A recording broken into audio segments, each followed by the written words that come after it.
ভারতের পক্ষ থেকে বারবার প্রতিশ্রুতি দেওয়ার পরও বাংলাদেশ সীমান্তে থামছে না ভারতীয় সীমান্তরক্ষী বাহিনী বিএসএফের গুলি। বিএসএফের ইনসার্স রাইফেলের গুলি থেকে রেহাই পাচ্ছে না কিশোররাও। কৃষিকাজ সহ নানা প্রয়োজনে সীমান্ত এলাকায় গেলেই গুলি ছোড়া হচ্ছে।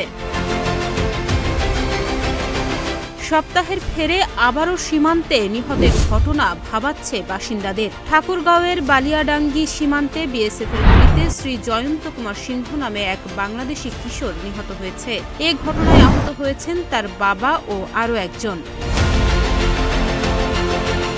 সোমবার ভোরে উপজেলার ধনতলা ইউনিয়নের কান্তিভিটা সীমান্ত এলাকায় মেন পিলার ৩৯৩-এর পাশ দিয়ে ভারতে অনুপ্রবেশের সময় এ ঘটনা ঘটে। নিহত জয়ন্ত উপজেলা ফকিরভিটা গ্রামের শ্রী মহাদেব কুমার সিংহের ছেলে। আহতরা হলেন জয়ন্তের বাবা শ্রী মহাদেব কুমার সিংহ ও একই ইউনিয়নের নিটালডোবা গ্রামের দরবার আলীর ছেলে বাংঠু মোহাম্মদ। বালিয়াডাঙ্গি থানার ভারপ্রাপ্ত কর্মকর্তা ফিরোজ কবির এ ঘটনার সত্যতা নিশ্চিত করে বলেন, বিএসএফের গুলিতে একজন মারা যাওয়ার ঘটনা ঘটেছে, দুজন আহত হয়ে রংপুরে চিকিৎসাধীন রয়েছেন। মরদেহ এখনও বিএসএফের কাছেই রয়েছে।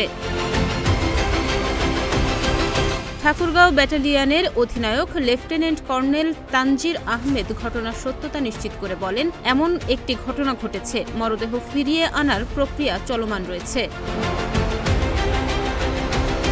এর আগে গত রোববার মৌলভীবাজারের কুলাউড়া সীমান্ত এলাকায় ভারতীয় সীমান্তরক্ষী বাহিনীর গুলিতে স্বর্ণা দাস নামে এক কিশোরী মারা যায়। নিহত স্বর্ণা জুড়ি উপজেলার পশ্চিম জুড়ি ইউনিয়নের কালনিগড় গ্রামের বাসিন্দা পরেন্দ্র দাসের মেয়ে।